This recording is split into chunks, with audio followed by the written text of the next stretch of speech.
Hello everyone. हम लोगों ने रिफ्रैक्शन के बारे में पहले से काफ़ी कुछ पढ़ रखा हुआ है। अच्छा, अभी इसके पहले भी काफ़ी चीज़ें मैं आपको बता चुका हूँ। अब आगे देखते हैं। अब तक हम लोगों ने जो भी रिफ्रैक्शन देखा था वो स्लैब में, अपरेंट डेप्थ में, वट दो सरफेसेस में देखे थे। अब लेंसेज की बात करते हैं।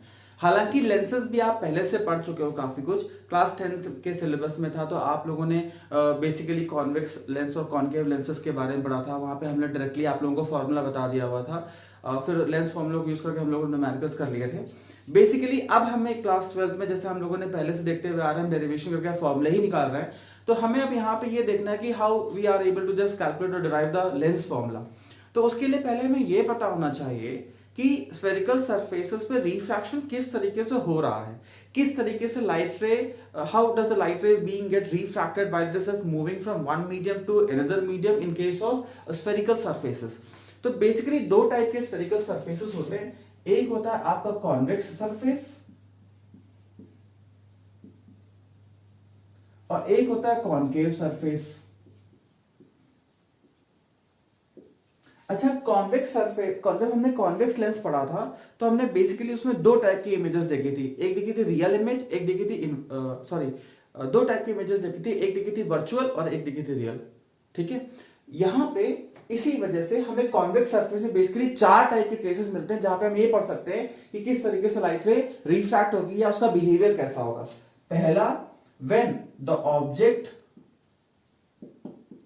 Is kept in rare medium और उसके बाद में इमेज जो है वो रियल बन रही हो। Second case, when the object is kept in denser medium, when the object is kept in rarer medium again and the image is being formed as virtual. Third case, अगर image जो object है वो अगर denser medium में रखा हो और अगर वहां पे रियल इमेज बन रही हो, या फिर आपका जो ऑब्जेक्ट हो डेंसर मीडियम में रखा हुआ हो और इमेज वहां पे वर्चुअल बन रही हो। तो ये चार केसेस हम ये देख सकते हैं कि किस तरीके से लाइट रे पास होकर के किस तरीके से इमेज का फॉर्मेशन करते हैं और हमें क्या मिल रहा है वहां से। कॉन्केव सरफेस में बेसिकली सिर्फ और सिर्फ वर्चुअल इमेजेस बनती थी, इसलिए हम यहाँ पे वर्चुअल ही शो करेंगे। तो यहाँ पे इमेजेस तो दोनों ही वर्चुअल रहेंगी। फर्क क्या होगा, ऑब्जेक्ट जो है हमारा है, एक बार वो रेयर मीडियम में होगा और एक बार डेंसर मीडियम में होगा। बस यही हमें देखना है। तो बेसिकली हमें 6 केसेस देखने हैं कि किस तरीके से हमारा spherical surface behave करता है when the light ray passes through it in between the two different mediums, whether it is rarer medium to denser or denser to rarer। Image कैसे फॉर्म कर रही है हमें ये देखना है। अच्छा, जब हम spherical surfaces में चीजों को स्टडी कर रहे हैं तो वहां पे हमें कुछ assumptions देखने पड़ते हैं। सबसे पहला एंड वेरी इंपॉर्टेंट, आपको साइन कन्वेंशंस आने चाहिए। अच्छा, साइन कन्वेंशंस में पहले आपको कई बार बता चुका हूं। तो साइन कन्वेंशंस बेसिकली जो आपने पहले ही पढ़ा हुआ है और अभी मैं पिछले कई टर्म्स में बता चुका हूं। तो बेसिकली साइन कन्वेंशंस अच्छे से पता होना चाहिए, कब यू पॉजिटिव है, कब यू नेगेटिव है, कब आपका जो आर है पॉजिटिव है, कब इमेज पॉजिटिव है, कब इमेज नेगेटिव है। ये सब चीजें आपको अच्छे से आनी चाहिए। सेकेंडली, यहाँ पे जो हमारा एपर्चर आता है सरफेसेस का, it should be assume to be as very small.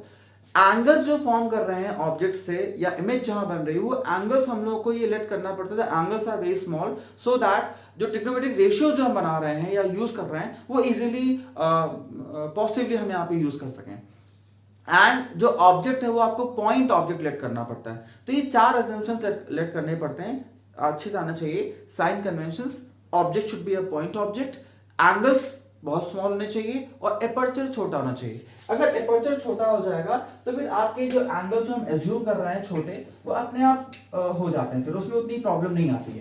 अगर एपर्चर बड़ा जाता है तो फिर एंगल्स भी वहां पर बड़े हो जाते हैं, क्योंकि वहां पे फिर उसी हिसाब से रिफ्रैक्शन होता है। तो हम सबसे पहले कॉन्वेक्स सरफेसेस से स्टडी करना शुरू करते हैं। कॉन्वेक्स सरफेस का पहला पार्ट था when the object is being kept at in the rare medium and the image is real. ठीक है, ऑब्जेक्ट कैसा था,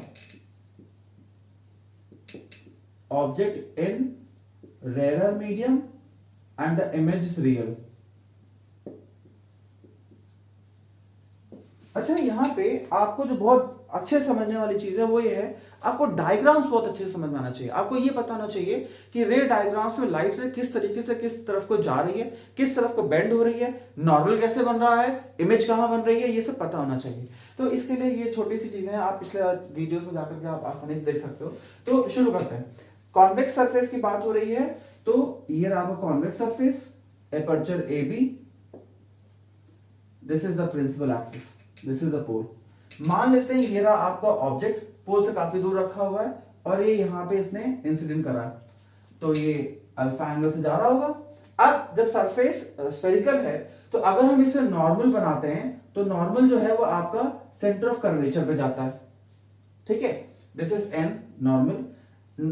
इंसिडेंट रे एंड नॉर्मल के बीच में जो लाइट पर जो एंगल बनता है वो एंगल ऑफ इंसिडेंस होता है। अब when the light ray is passing from rare medium, ये म्यू1 होगा रेयर मीडियम का रिफ्रैक्टिव इंडेक्स, ये म्यू2 डेंसर मीडियम का रिफ्रैक्टिव इंडेक्स के साथ में दो मीडियम से रेयर से डेंसर की तरफ को जा रहे हैं, तो लाइट रे will obviously bend towards the normal, तो नॉर्मल तरफ को बेंड हो गई होगी, वो आगे जाके उसने यहाँ कहीं पे इमेज बनाई होगी, तो इमेज को हम लोग बीटा एंगल दे लेते हैं और जो सेंटर ऑफ कर्वेचर था उसको हम लोग गामा दे लेते हैं। अब हम क्या करते हैं यहां से इतना ही, तो ये आपका एक नॉर्मल रे डायग्राम है। द इंसिडेंट लाइट ऑब्जेक्ट से नॉर्मल पे यहाँ पे इस पॉइंट पे फॉलो अपॉन हुई, एन पे हमने यहाँ पे नॉर्मल बनाया and the light ray had been got refracted towards the normal and this is angle of refraction. Clear है? अब हम यहाँ पे एक्सटीरियर एंगल सम प्रॉपर्टी लगाते हैं। एक्सटीरियर एंगल सम प्रॉपर्टी क्या होती थी? The exterior angle is always equal to the sum of the two opposite interior angles, वही हम लगाते हैं मैथमेटिक्स के अकॉर्डिंगली बाय ट्रायंगल ONC। इस ट्रायंगल देखें तो जो आपका एंगल आई है वो अल्फा प्लस गामा के इक्वल है, ये जो आपका एंगल आई है वो अल्फा प्लस गामा के इक्वल है। अब वहीं पे हम एक छोटा ट्रायंगल ले लेते हैं बाय ट्रायंगल NCI, यहां पे जो गामा है is equal to alpha plus beta, sorry this is R, it is R plus beta. हमें R की वैल्यू चाहिए तो R की वैल्यू आएगी यहां से गामा माइनस का बीटा, हो गया। तो आपके पास में बेसिकली I की वैल्यू आ गई है और R की वैल्यू भी आ गई है। अब हम क्या करेंगे, स्नेल्स लॉ लगाते हैं। By Snell's law sine I by sine R is equal to mu two upon mu one होता है, क्रॉस मल्टीप्लिकेशन कर दो, mu one sine I is equal to mu two sine R हो जाएगा। अब एंगल्स जो हैं वो छोटे हैं, हमने लेट कर रखा है, तो अगर एंगल्स छोटे हैं तो हमारा साइन I में कन्वर्ट हो जाएगा और साइन R में कन्वर्ट हो जाएगा, तो it becomes as mu one I is equal to mu two R। अब I और R की वैल्यूज पुट अप कर दीजिए, तो म्यू1 I की वैल्यू क्या है अल्फा प्लस गामा और म्यू2 R की वैल्यू क्या है यहां से गामा माइनस का बीटा, ठीक है। ब्रैकेट को ओपन कर लीजिए, जब हम ब्रैकेट को ओपन करेंगे it will become as mu one alpha plus mu one gamma is equal to mu two gamma minus का म्यू2 बीटा, ठीक है। इतना हो गया होगा। हम ये करते हैं गामा गामा एक तरफ ले जाते हैं, बाकी इस तरफ ले आते हैं, तो म्यू1 अल्फा प्लस का mu two beta is equal to mu two minus का म्यू1 गामा। हमने यहाँ पे गामा कॉमन लेके इसको अलग इस तरीके से लिख लिया। अब हमें यहाँ पे अल्फा बीटा और गामा की वैल्यूज चाहिए। हम क्या करते हैं, यहाँ पे एक ये पोल है, यहाँ पे एक राइट एंगल के हिसाब से एक परपेंडिकुलर ड्रॉ करते हैं M, ठीक है। अब देखो मैंने आपसे कहा था एंगल छोटे होने चाहिए, तो छोटे होने का क्या फायदा है वो देखिए। Alpha angle could be written as tan alpha, tan alpha ये है बाय ट्रायंगल NMO, तो उसकी वैल्यू हम लोग लिख सकते हैं NM अपॉन MO। अच्छा, एपर्चर छोटा है तो P और M अप्रोक्सीमेटली कोइंसाइड कर रहे होते हैं, तो हम इस MO को PO भी लिख सकते हैं, तो it could be written as NM upon PO। अच्छा, जो NM है वो बेसिकली हाइट h है, तो h अपॉन PO क्या है यहाँ पर, ये U है ऑब्जेक्ट डिस्टेंस, तो इट इज माइनस का U। सिमिलरली आप बीटा को लिख सकते हैं tan of beta is equal to again NM upon tan beta क्या है ये रहा, तो हम कौन सा राइट एंगल ट्रायंगल ले रहे हैं यहाँ पे NMI, तो ये हो जाएगा NM अपॉन MI। MI को हम लोग PI लिख सकते हैं, it is PI। H upon ये क्या है यहां तक, this is image distance V और पॉजिटिव का है क्योंकि वो उस तरफ है राइट हैंड साइड पे, तो H अपॉन V। ऐसे ही गामा लिख सकते हो आप, tan gamma is equal to nm upon tan gamma इस वाले ट्रायंगल से आएगा nmc से, तो nm अपॉन mc, mc को आप pc लिख सकते हो, it is pc is equal to h upon ये जो डिस्टेंस है ये है आपका r, रेडियस ऑफ कर्वेचर है, इट इज r, वो भी पॉजिटिव है। अब हम क्या करेंगे, अल्फा बीटा गामा की वैल्यूज को यहां पुट अप करेंगे, तो ये हो जाएगा आपका μ1 अल्फा की वैल्यू है h अपॉन माइनस का u प्लस μ2 बीटा की वैल्यू है h upon v is equal to μ2 minus का μ1 गामा की वैल्यू है h अपॉन r। यहां से हम h कॉमन लेके कैंसिल कर देंगे तो आपके पास क्या बचेगा, μ1 अपॉन u नेगेटिव का प्लस μ2 अपॉन v पॉजिटिव का इज इक्वल टू μ2 माइनस का μ1 अपॉन r। इसको आप और अच्छे से लिख सकते हो, it will become as μ2 upon v minus का μ1 upon u is equal to μ2 minus का μ1 अपॉन r। ये हमें रिलेशन मिलता है इससे। अब अगर यहां पे जो आपका μ1 है अगर वो एयर का हो तो it would be equal to 1, मतलब कि ये जो आपका रिफ्रैक्टिव इंडेक्स है, अगर वो रिफ्रैक्टिव इंडेक्स आपका एयर का हो तो 1 हो गया होगा। अगर μ2 कोई दूसरा रिफ्रैक्टिव इंडेक्स हो किसी दूसरे मटेरियल का, उसको हम लोग म्यू मान लेते हैं, तो अब इसको वहां पे रखें तो it will become as mu upon v minus का 1 upon u is equal to mu minus का 1 अपॉन r। इसको हम इस तरीके से भी लिख सकते हैं। किसी किसी बुक्स में क्या होता है कि रिफ्रैक्टिव इंडेक्स को हम लोग म्यू से ना लिख कर n से लिखते हैं। अगर n से लिख दोगे तो it will become as n upon v minus का 1 upon u is equal to n minus का 1 अपॉन r। ये तो तब है जब हम लोगों ने यहाँ पर 1 और म्यू ले रखा था। अगर n2 और n1 के रिस्पेक्ट में लिखोगे तो ये हो जाएगा n2 अपॉन v माइनस का n1 upon u is equal to n2 minus n1 upon r। तो बेसिकली ये वो वाला केस है जब हमने ऑब्जेक्ट को रेयरर मीडियम में रखा था और जो हमारी इमेज थी वो बेसिकली डेंसर मीडियम में आ रही थी और रियल इमेज बन रही थी। ठीक है, तो ये वो वाला केस है। हम लोगों ने कुछ नहीं किया, ये अगर एक समझ में आ गया तो इसके बाद सारे आप लगा लो क्योंकि सब सिमिलर हैं, कोई चेंज नहीं है। बस अल्फा बीटा और गामा की वैल्यूज कोई अलग अलग करके लिखना होता है। सारे केसेस हम लोग डिस्कस करेंगे तो आपको लगेगा मैं बार बार वही लिख रहा हूँ।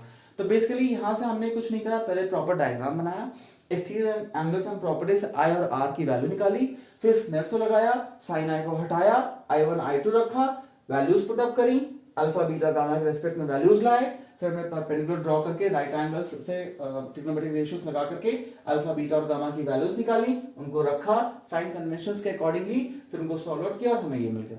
तो ये वो वाला केस है जब आपका ऑब्जेक्ट रेयर मीडियम में था और इमेज रियल थी। ठीक है, इसका सेकंड केस देख लेते हैं। जब आपका ऑब्जेक्ट रेयर मीडियम में ही हो उसके बाद में जो आपकी इमेज हो वो वर्चुअल बन रही हो तो वो कैसे आएगी वो देखते हैं।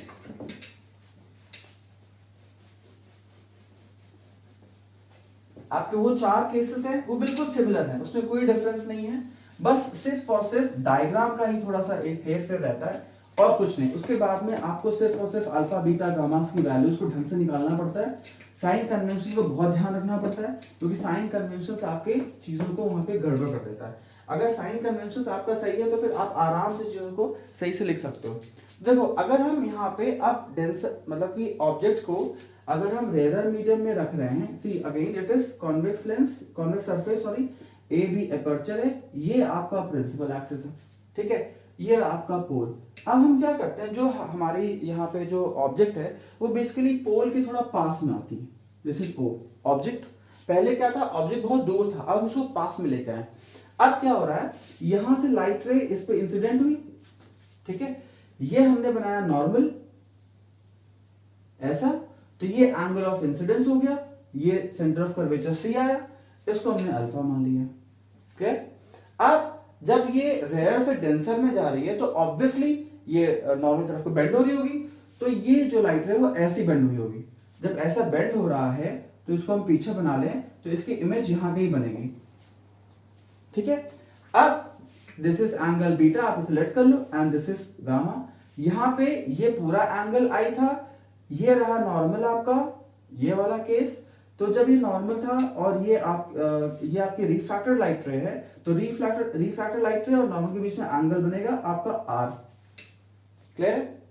यहां से हम लोग वैल्यूज निकालेंगे आई और आर की। तो देखो again by axial angle property N, देख लेना ध्यान से, बाय ट्रायंगल, पहले ये छोटा वाला ट्रायंगल लेते हैं NOC। यहां से हमारी जो I की वैल्यू आ रही है वो आ रही है अल्फा प्लस गामा। आ गया। अगेन बाय ट्रायंगल, ये रहा R, बड़ा ट्रायंगल ले लेते हैं NIC। यहां से हमारी R की वैल्यू आ रही है बीटा प्लस गामा। बस हमें I और R की वैल्यू चाहिए थी। फिर से देख लो एक बार, ये छोटा वाले एंगल में I एक्सटीरियर एंगल है, तो it would be just equal to the sum of alpha plus gamma on the same side. जब बड़े वाले ट्रायंगल को लेंगे तो R is the exterior angle, R की वैल्यू हो जाएगी बीटा प्लस गामा। तो हमने वही दोनों वैल्यूज को लिख लिया। अब यहां से हम लगाएंगे स्नेल्स लॉ। तो स्नेल्स लॉ के accordingly it will be sine I by sine R is equals to, ये आपका μ1 है, ये आपका μ2 है, तो it will become as μ2 upon μ1 cross multiplications, μ1 sine of I is equals to μ2 sine of R। Angles छोटे हैं इस वजह से साइन I को हम लोग I में लिख लेंगे, μ1 I is equals to μ2 R। I और R की वैल्यू पुट अप करो, μ1 I की वैल्यू है alpha plus gamma is equals to μ2 R की वैल्यू है बीटा प्लस गामा। ऐसा ब्रैकेट खोल लो। अब μ1 alpha plus μ1 gamma is equals to μ2 beta plus μ2 gamma. हम क्या करेंगे, गामा को उस तरफ लेके जाओ, तो it will become as μ1 alpha minus का μ2 beta is equals to μ2 minus μ1 into gamma. ठीक है। अब हमें अल्फा बीटा और गामा की वैल्यूज निकालनी है। हम क्या करेंगे, यहां पर जैसे पहले क्या था, एक राइट एंगल ट्रायंगल बनाएंगे M। ये जो P है बेसिकली ये वाला पॉइंट है P, और लगभग कोइंसाइड कर रहा होता है, इसलिए हम इसको लास्ट में एक ही मान लेते हैं। ठीक है। तो देखो अल्फा की वैल्यू कैसे निकाली थी हमने, tan अल्फा करके, tan alpha by triangle this one NOM, ये हो जाएगा NM अपॉन MO या फिर NM upon PO। NM H है, PO हमारा माइनस का U। ये हमारा ऑब्जेक्ट डिस्टेंस है, माइनस क्यू आएगा। ये हमारा इमेज डिस्टेंस है, माइनस का भी आएगा। ये हमारा R आएगा।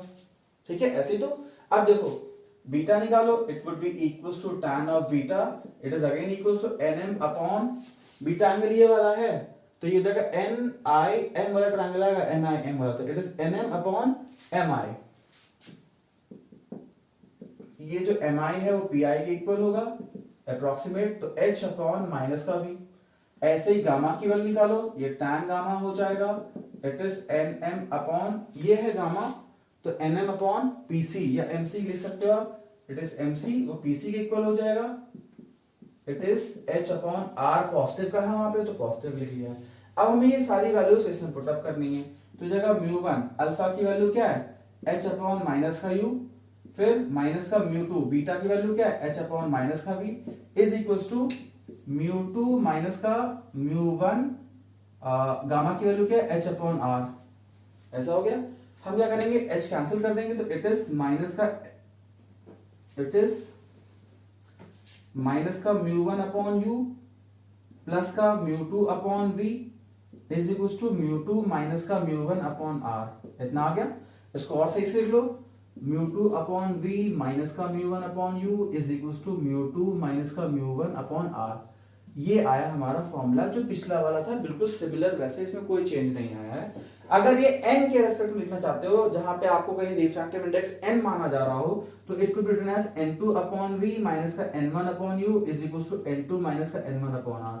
क्योंकि कहीं कहीं किसी बुक्स में बहुत अच्छे से, बुक्स में क्या, हम टीचर्स भी कभी कभार रिफ्रैक्टिव इंडेक्स कुछ लोग n से बताते हैं, कुछ लोग मेरी तरह म्यू से बताते हैं, तो एक कंफ्यूजन हो जाता है कभी कभार। हालांकि इस केस में आप म्यू भी रिफ्रैक्टिव इंडेक्स ले सकते हो, n भी रिफ्रैक्टिव इंडेक्स ले सकते हो, तो तुम्हारी अपनी मर्जी है, इसमें कोई गलत नहीं है।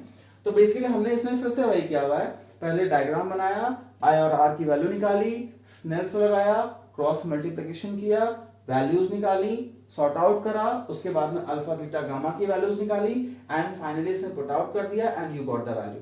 ठीक है।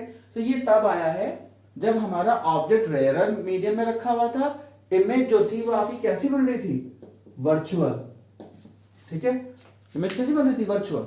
तो हमने एक तो तब देख लिया जब ऑब्जेक्ट रेयर थी, इमेज रियल था, और एक दूसरा जो ऑब्जेक्ट रेयर में फिर से रखा और इमेज वर्चुअल। तो ये दो केस हम लोग देख चुके हैं। अब हमें वो देखना है जबकि आपकी जो ऑब्जेक्ट है वो बेसिकली डेंसर मीडियम में रखा हो, मतलब अब हमें इसको इसके दूसरे पार्ट में देखना है कि जो ऑब्जेक्ट है वो आपका डेंसर मीडियम में रखा हो और जो आपकी इमेज है वो फिर से रियल बन रही हो, है ना। तो ये तभी होगा जब ये सामने की तरफ को मतलब कि N1 मीडियम में बन रही होगी इसकी इमेज। अब देखिए ये आपका, अब ये मत कहना कि सर आपने कॉन्केव बना दिया है, ये एक्चुअली पहले हम μ1 इस तरफ लिख रहे थे, अब हमने μ1 यहां लिखा हुआ है एंड दिस इज μ2। ये कॉन्वेक्स सरफेस का ही पार्ट है, ठीक है। और ये रहा आपका प्रिंसिपल एक्सिस। अब हमें जो ऑब्जेक्ट रखनी है वो रखनी है डेंसर मीडियम में। तो मीडियम हम नहीं चेंज कर रहे हैं, हमने सिर्फ लेंस को सरफेस को ही घुमा दिया है। तो ये आपका डेंसर मीडियम है और ये आपका रेयर मीडियम है। This is μ1 and this is μ2, ठीक है। ऐसा ऑब्जेक्ट रखते थे, दिस इज ऑब्जेक्ट O। अब जब ऑब्जेक्ट आपका ऐसा रखा हुआ है तो आप जरा यहाँ पे ध्यान से समझना, ऑब्जेक्ट जो है आपकी इमेज, ऑब्जेक्ट आपके सरफेस से इस तरीके से गिरा हुआ है। अब अगर इस तरीके से सरफेस से गिर रहा होगा तो हमें करना क्या है ये समझो। हमें अब इसका जो मेन चीज देखनी है वो देखनी नॉर्मल कहाँ गिर रही है। नॉर्मल ही वो चीज है जो आपको ये बताएगी कि किस तरीके से इमेज का फॉर्मेशन आप बना सकते हो। तो वहां पे जरा ध्यान से देखना, एक्चुअली जब ऐसा हो तो हमारा ये जो नॉर्मल बनता है सेंटर ऑफ कर्वेचर ये इधर आता है, सी, ठीक है। अब जब ऐसा है, लाइट रे ऐसे जा रही थी, डेंसर से रेयर में जा रही है। जब डेंसर से रेयर में लाइट रे जाती है तो it just moves away from the normal, तो ये नॉर्मल से दूर गई होगी। तो मान लेते हैं इतनी दूर गई होगी, इमेज जो है उसकी यहां कहीं बन रही है, आई क्लियर। अब अगर ऐसा हो रहा हो तो ये जो चीज है नॉर्मल से और ऑब्जेक्ट से ये जो एंगल बनेगा ये बनेगा आपका एंगल ऑफ इंसिडेंस, ठीक है। तो वो एंगल ऑफ इंसिडेंस किस तरीके से बन रहा होगा, ऐसा, दिस एंगल ऑफ इंसिडेंस। इसके बाद में ये बन रहा होगा आपका एंगल ऑफ रिफ्रैक्शन, ठीक है। अब हमें क्या करना है, अल्फा बीटा का बनाना है, ऑब्जेक्ट के साथ में अल्फा, इमेज के साथ में बीटा और सी के साथ में गामा, हो गया क्लियर। अब इसके बाद में हमें इसमें भी एक्सटीरियर एंगल सम प्रॉपर्टी लगानी पड़ेगी, हम आराम से लगा लेंगे। यहां पे ये रहा आपका एन, ये रहा आपका पोल। अब देखो बाय ट्रायंगल OMC, OMC देख लेते हैं, ONC, सॉरी एन लिखा हुआ ना, ONC हमारी जो वैल्यू आ रही है gamma is also alpha plus I, gamma is alpha plus I. तो आई की वैल्यू क्या होगी, गामा माइनस अल्फा, हो गया। अब बाय ट्रायंगल दिस वन, ये आपका रिफ्रैक्टेड लाइट रे था, ये नॉर्मल था, तो बाय ट्रायंगल NCI। यहां से अगर आप लिखोगे तो यहां से R की वैल्यू क्या आ रही है, गामा प्लस बीटा, तो आप इसको लिख लो as it is R is equal to gamma plus और बीटा। बस आपको यही चाहिए था। इसके बाद आप फिर से पूरा वैसे ही कर लीजिए by Snell's law. Snell's law जब आप लिखोगे तो sine of I upon sine of R। अब आप यहां पे ध्यान से देखिए, साइन I जो है डेंसर मीडियम में है और रिफ्रैक्शन रेयर मीडियम में हुआ है, तो basically now it would be μ1 upon μ2। Cross multiplication, तो μ2 sin of I is equals to μ1 sin of R, angles are very small, it will become as μ2 I is equals to μ1 R। I की value रख दीजिए, it is gamma minus का alpha is equal to μ1, R की value gamma plus of beta, ठीक है। Open it, μ2 gamma minus μ2 alpha is equal to μ1 gamma plus μ1 beta. इसको इस तरफ लेके आइए, उसको उस तरफ लेके चाहिए, μ2 माइनस का μ1 gamma is equal to μ2 alpha, इसको वहां ले गए, प्लस ऑफ μ1 बीटा। अब आपको अल्फा बीटा गामा की वैल्यूज निकालनी है, हम फिर से निकाल लेते हैं। Alpha is equal to tan alpha, beta is equal to tan beta and gamma is equal to tan gamma करके। जिस तरीके से साइन आई को हम लोग आई लिख रहे थे, वैसे अब अल्फा को हम लोग tan अल्फा भी लिख रहे हैं। ये तभी पॉसिबल हो रहा है जब हमारे एंगल्स बहुत छोटे थे। अगर हमारे एंगल्स बड़े हो जाते तो फिर ये पॉसिबिलिटी नहीं हो पाती। तो basically it is just depending upon the angles we had assumed that the angles are very small, aperture is small, that is why we are just able to write I as sin I as I and alpha as tan alpha। अब क्या करेंगे, यहाँ पे हमने perpendicular line बनाई m, इतना concept कर रहा था कि m और p लगभग एक हो जाता है। तो अल्फा ये रहा, tan अल्फा को हम लोग क्या लिखेंगे nm upon mo, that would be equals to nm upon po, nm h है, po माइनस का u। फिर tan बीटा, बीटा ये रहा, तो nm अपॉन mi, ये हो जाएगा हमारा approximately nm upon pi, that is h upon v positive का, क्योंकि v आप इस तरफ को है, ठीक है। वहीं पर tan गामा ये रहा, that is nm upon mc, और you can write it as nm upon pc, और h अपॉन माइनस का r, क्योंकि r इस तरफ है तो माइनस का r, ये u इस तरफ था तो माइनस का u। अब इसके बाद में ये सारी वैल्यूज को आप इससे पुट अप करो तो ये जाएगा μ2 माइनस का μ1, गामा की वैल्यू h अपॉन माइनस का r is equals to μ2 alpha की वैल्यू h अपॉन माइनस का u, फिर प्लस μ1 बीटा की वैल्यू h अपॉन v। हम इसको और सही से कर लेते हैं तो it will become as a minus sine ऊपर ले लो, तो μ1 माइनस का μ2 अपॉन r अंदर ले लिया तो इंटरचेंज हो गया, h कैंसिल कर लिया। इसके बाद यहाँ पे आ जाएगा μ1v माइनस का μ2u, ये, या फिर n के टर्म्स में n1 माइनस का n2r is equal to n1v minus का n2u। ये वो वाला केस है जब आपका ऑब्जेक्ट डेंसर मीडियम में था और इमेज जो है वो रियल बन रही थी। ये वो वाला केस था जब आपका ऑब्जेक्ट डेंसर मीडियम में था और इमेज जो है वो रियल बन रही थी सामने। अब उस केस में हमने फिर से अल्फा आई और आर की वैल्यू निकाली, स्नेल्स लगाया, साइन एंगल्स हटा के छोटे करे, उसके बाद में ये वैल्यू निकाली, अल्फा बीटा गामा की वैल्यूज निकाली, पुट अप करी and we got the values. इस तरीके से हमने इसको सॉल्व किया। ये थर्ड केस था।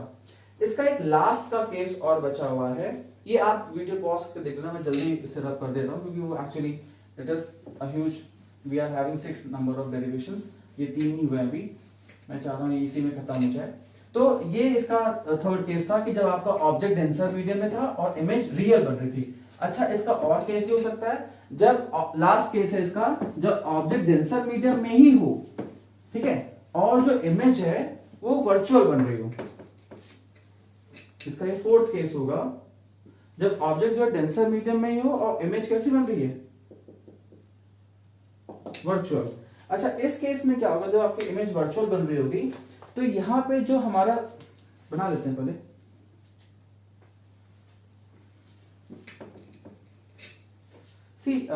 ये तब है जब आपका जो सरफेस है वो ऐसा बन रहा होगा, टेंसर इस तरफ, रेयर उस तरफ, तो ये μ2 है एंड दिस इज μ1। ये रही आपकी ऑब्जेक्ट, ठीक है, ये रहा आपका इमेज, सॉरी ये से फॉलो अप हो रही होगी विद एंगल अल्फा। यहाँ पे जो चीज आपको बहुत ध्यान से देखनी होती है वो ये देखना होता है कि जो इसका सेंटर ऑफ कर्वेचर वो कहाँ है। जैसे पिछले वाले टर्म में, पिछले वाले डेरिवेशन में आपको बताया था कि इस वाले केस में आपका जो डायग्राम बन रहा था उसमें आपका सेंटर ऑफ कर्वेचर जो था वो अंदर था। इस वाले केस में सेंटर ऑफ कर्वेचर पीछे आता है, तो अगर पीछे आ रहा होगा तो इसका नॉर्मल ऐसा बनेगा, सेंटर ऑफ कर्वेचर यहां बना। अब ये जब ऐसा है तो this would be angle of incidence, ठीक है, क्योंकि वो नॉर्मल और इसके बीच में बन रहा होगा। अच्छा, ऐसा है कि जब लाइट रे डेंसर से रेयर में जा रही होती है तो it just always move away from the normal, तो ये नॉर्मल से अवे जा रही होगी तो इसकी इमेज पीछे यहां बनती है, इमेज आई। तो इस तरीके से बनाया जाता है, and if it is alpha it is beta and it is gamma, ठीक है। ये जो लाइट रे अब बन रही है, ये this is angle of refraction. अगर ये ऐसा है तो ये पूरा एंगल जो है, ये पूरा एंगल वर्टिकली अपोजिट एंगल, ये एंगल ऑफ रिफ्रैक्शन हो जाता है, ठीक है। अब हम लोग इसमें लगाते हैं आपका एक्सटीरियर एंगल सम प्रॉपर्टी, फिर से देख लो। तो ये n है, ये बाकी सब लिखा हुआ है, तो बाय ट्रायंगल NCO, NCO से देखेंगे तो अल्फा की वैल्यू क्या आ रही है, यहां से अल्फा की वैल्यू आ रही है I प्लस गामा, क्योंकि ये इस ट्रायंगल से हो रहा होगा, it is alpha is equals to I plus gamma, तो I की वैल्यू हो जाएगी अल्फा माइनस गामा। हो गया। अब हम इस वाले ट्रायंगल लेते हैं, ट्रायंगल NCI, यहां से बीटा की वैल्यू निकालो, तो बीटा की वैल्यू हो जाएगी beta is equal to R plus gamma, तो आर की वैल्यू हो जाएगी बीटा माइनस गामा। बस हमें ये दो चीज चाहिए। इसके बाद फिर से सेंस लो, sine I upon sine R is equal to mu one upon mu two, cross multiplication, mu two sine I is equal to mu one sine R, sine I छोटे एंगल है तो mu two I is equal to mu one R, I और R की value put up कर दो, तो mu two alpha minus का gamma is equal to mu one beta minus का गामा, ब्रैकेट ओपन करो, तो म्यू टू अल्फा माइनस का mu two gamma is equal to mu one beta minus का mu one gamma. ठीक है, gamma एक तरफ ले लो, तो म्यू टू अल्फा माइनस का mu one beta is equal to mu two minus का म्यू वन गामा। हो गया। हमें अल्फा बीटा गामा की वैल्यूज निकालनी है, फिर से हम लोग करेंगे, alpha is equal to tan alpha, beta is equal to tan beta and gamma is equal to tan gamma. इसके लिए हम क्या करेंगे, एक ये बनाएंगे, दिस इज एम। अब टैन अल्फा ये वाला ट्रायंगल है NMO, it is NM upon MO, इसको हम लिख सकते हैं NM upon PO, this is H upon minus का U। ऐसे ही बीटा, बीटा ये है NM upon MI, it is NM upon PI, it is H upon minus का V। Tan gamma NM upon MC, it is NM upon PC and it is, ठीक है, इतना हो गया होगा। अब इसके बाद में हम इसकी वैल्यूज को इसमें पुट अप कर देते हैं, तो ये जाएगा म्यू टू अल्फा की वैल्यू है H अपॉन माइनस का U minus mu one beta की वैल्यू है H अपॉन माइनस का V, फिर आया है म्यू टू माइनस का mu one upon sorry gamma की वैल्यू है H अपॉन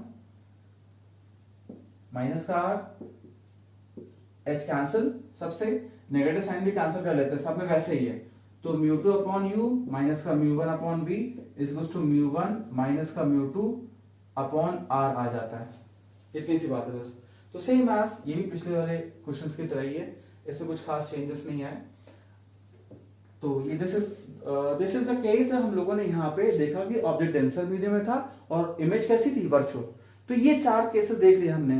पहला देखा जब ऑब्जेक्ट जो था हमारा रेयर में था, इमेज रियल वर्चुअल बन रही थी। अब ऑब्जेक्ट डेंसर में है, तब एक रियल और वर्चुअल देख चुके हैं। तो ये बेसिकली चार केसेस है। इसमें वैसे ही है, अल्फा आई और आर की वैल्यू निकाली, स्नेल्स लगाया, ये फॉर्मुलेशन किया, अल्फा बीटा गामा लगाया, वैल्यूज पुट अप करी और रेशियो निकाला। ठीक है, तो ये इस तरीके से हमने ये समझा कि जो लाइट रेज होती हैं वो कॉन्वेक्स सरफेस में इस तरीके से ये बिहेव कर रही होती हैं। ठीक है, अब इसके बाद बचता है कॉन्केव के दो फिगर्स।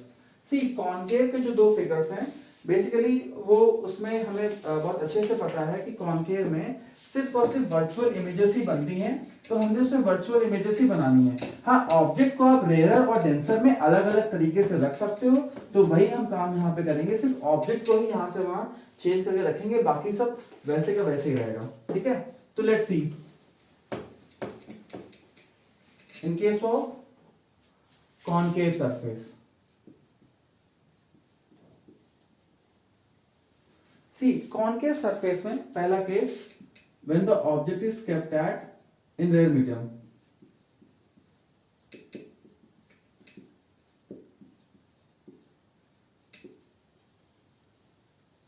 जो आपकी इमेज है वो दोनों ही केसेस में वर्चुअल ही बनेगी। ठीक है, याद रखना।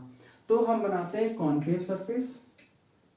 और ये रहा आपका प्रिंसिपल एक्सिस। यहाँ पे प्रिंसिपल एक्सिस में बीच में नहीं बना रहा हूँ ताकि आपकी इमेज फॉर्मेशन क्लियर रहे, इस वजह से। तो आप इसमें कंफ्यूज मत होना कि सर ये कैसा आप बना रहे हो, बीच में नहीं बना रहे, नीचे बना रहे हो, डजंट मैटर्स। वो जब आप बिल्कुल फॉर्मुलेशन करेंगे तब वहाँ पे देख लिया जाएगा। ये सिर्फ सरफेस बात हो रही है, तो ये आप नीचे भी लिख सकते हो, आपकी मर्जी है। एपर्चर ए बी, ठीक है। अब ये आपका रेयर मीडियम है μ1 और ये आपका डेंसर मीडियम है μ2, ठीक है। This is rare medium and this is denser medium. तो ऑब्जेक्ट जो है आपकी वो रेयर मीडियम में रखी हुई है, तो मान लेते हैं object is kept at here.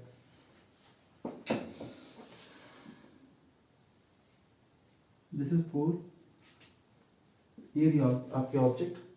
तो ये यहां से इंसिडेंट हुई यहाँ पे विद एन एंगल अल्फा। यहां से हमने एक नॉर्मल बनाया। जब आप यहां से एक नॉर्मल बनाओगे तो सेंटर की तरफ, मतलब सेंटर ऑफ कर्वेचर पे जाएगी, तो it would be like this, मतलब अंदर की तरफ आएगी। ये आपका सेंटर ऑफ कर्वेचर, ठीक है, C, and this is normal N. अब हो क्या रहा है, जब लाइट रे रेयर से डेंसर में जाएगी तो नॉर्मल की तरफ को बेंड होगी, सीधे ऐसे जाती, लेकिन नॉर्मल की तरफ को बेंड होनी है तो बेंड हो गई। अब बेंड हुई तो पीछे की तरफ को आई, तो दिस इज इमेज आई। ये बहुत ध्यान से देखना पड़ता है यहाँ पे कि जब रेयर से डेंसर में जाए तो लाइट रे नॉर्मल की तरफ को बेंड हुई है, तो इसलिए हम उसको पीछे यहाँ पे बनाते हैं। This is beta and this is gamma, ठीक है। फिर से वहां पे हमें यहाँ पे वही करना है, एक्सटेरियर एंगल सम प्रॉपर्टी लगा के आई और अल्फा की वैल्यूज, आई और आर की वैल्यूज निकालनी है और सब वही करना है। तो ये ऑब्जेक्ट था, ये नॉर्मल था, तो ये पूरा एंगल ऑफ इंसिडेंस है। फिर ये एंगल आर हुआ, तो नॉर्मल और इमेज के बीच का एंगल आर, ये एंगल आर, ठीक है। अब हम इसके ट्रायंगल्स के हिसाब से इनकी वैल्यू लिख लेते हैं। तो by triangle NOC, triangle NOC से क्या मिलेगा, gamma. Gamma is equal to alpha plus I, तो आई की वैल्यू क्या आएगी, गामा माइनस का अल्फा, ठीक है। सिमिलरली जब हम ये छोटा वाला ट्रायंगल लेंगे तो by triangle NIC, gamma is equal to R plus beta, तो आर की वैल्यू आएगी गामा माइनस का बीटा, ठीक है। हो गया ये दो केसेस। हमें यहां से अल्फा की वैल्यू भी मिली है, फिर से लिख लेते हैं सही से। It is gamma is equal to beta plus R, तो आर की वैल्यू गामा माइनस का बीटा। इसके बाद वही स्नेल्स लॉ लगा लीजिए, बाय स्नेल्स लॉ। फिर से देख लो, sine of I by sine of R. यहां पे जब sine I by sine R कर रहे हो तो लाइट रे यहां से इस तरफ को जा रही थी, तो μ2 अपॉन μ1 लिखा जाएगा। तो μ2 अपॉन μ1, तो it becomes as μ1 sine I is equal to μ2 sine R. फिर साइन आई छोटा है तो μ1 I is equal to μ2 R, ठीक है। आई की वैल्यू पुट अप कर दो, इट इज गामा माइनस का अल्फा। μ2 आर की वैल्यू पुट अप कर दो, इट इज गामा माइनस का बीटा। ब्रैकेट ओपन कीजिए, μ1 gamma minus μ1 alpha is equal to μ2 gamma minus का μ2 बीटा। आप यहां से इसको इस तरफ ले जाओ, उसको उस तरफ ले जाओ, आपकी मर्जी। μ1 गामा माइनस का μ2 gamma is equal to μ1 alpha minus का μ2 बीटा।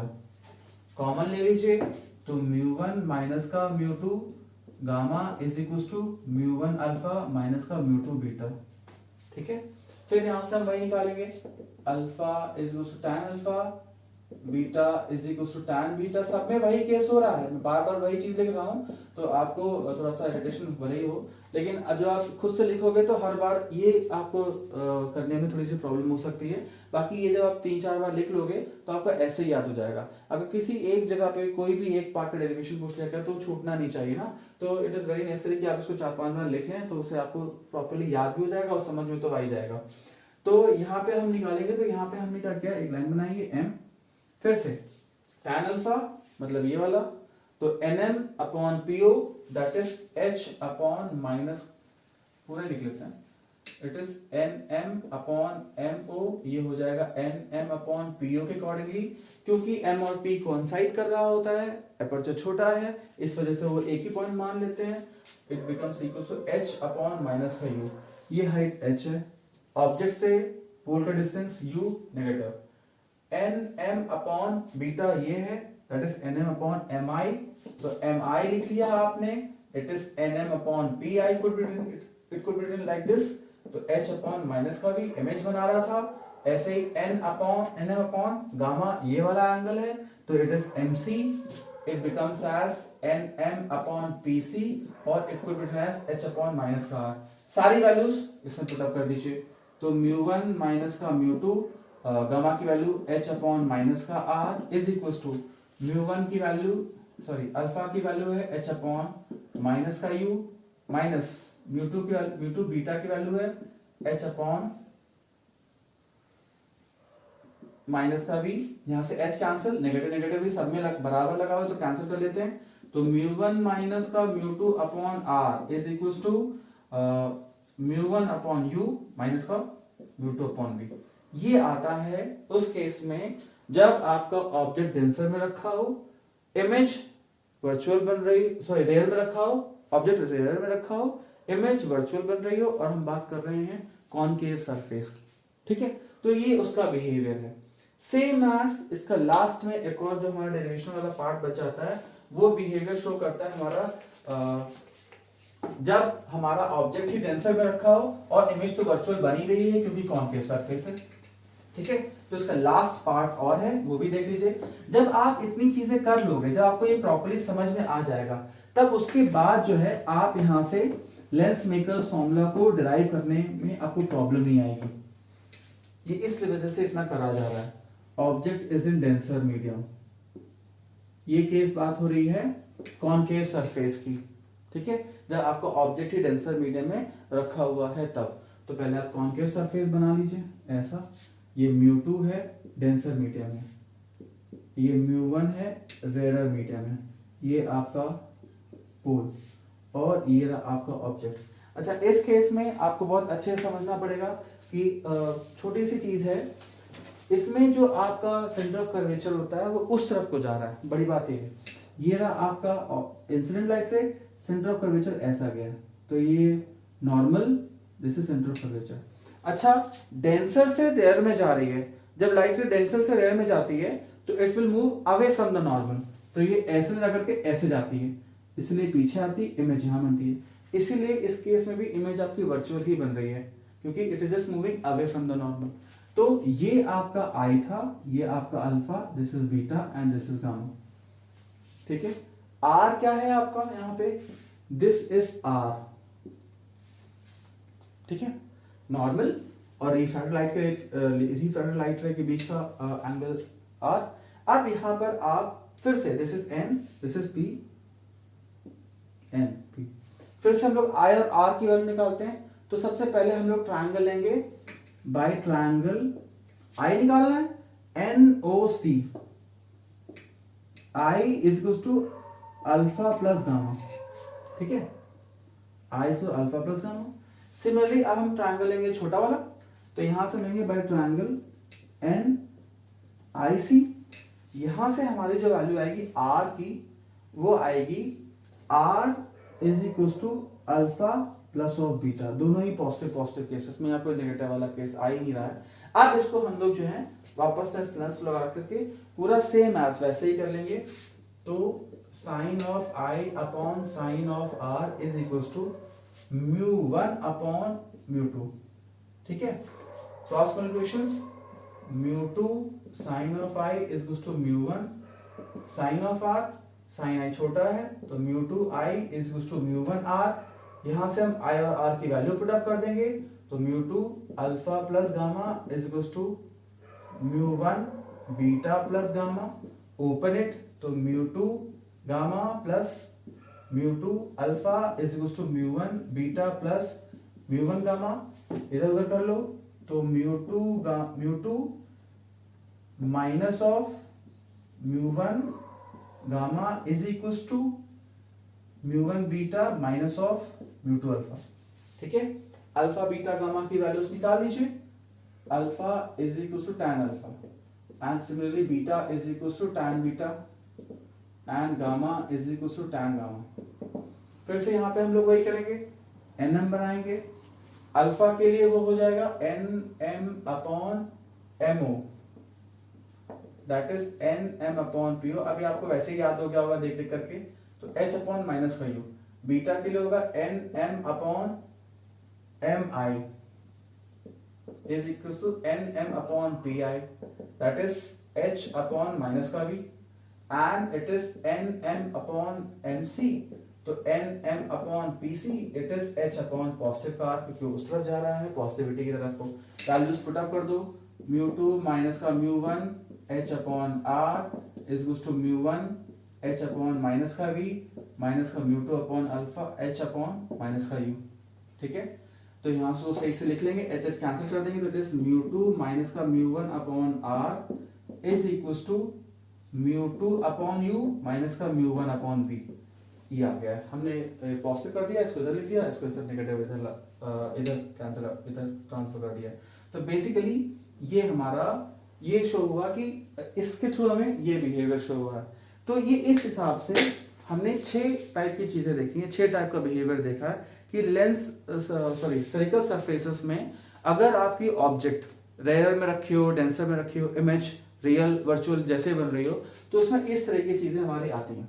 ठीक है, जब आप ये सही से कर लोगे तो अब इसके बाद नेक्स्ट में जब लोग लेंस मेकर्स फॉर्मूला करेंगे तो आपको इतनी दिक्कत नहीं आएगी। तो आप ये 6 के 6 केसेस एक बार लिख के जरूर करना, तो आपको ऑब्वियसली आराम से याद हो जाएगा। तो ये 6 केसेस हैं, आप बिल्कुल तैयार कर लीजिए। 6 में से कोई एक भी केस अगर पूछ लिया गया तो आपका 2 से 2.5 नंबर के बीच में आ जाता है। तो today this much only, thank you.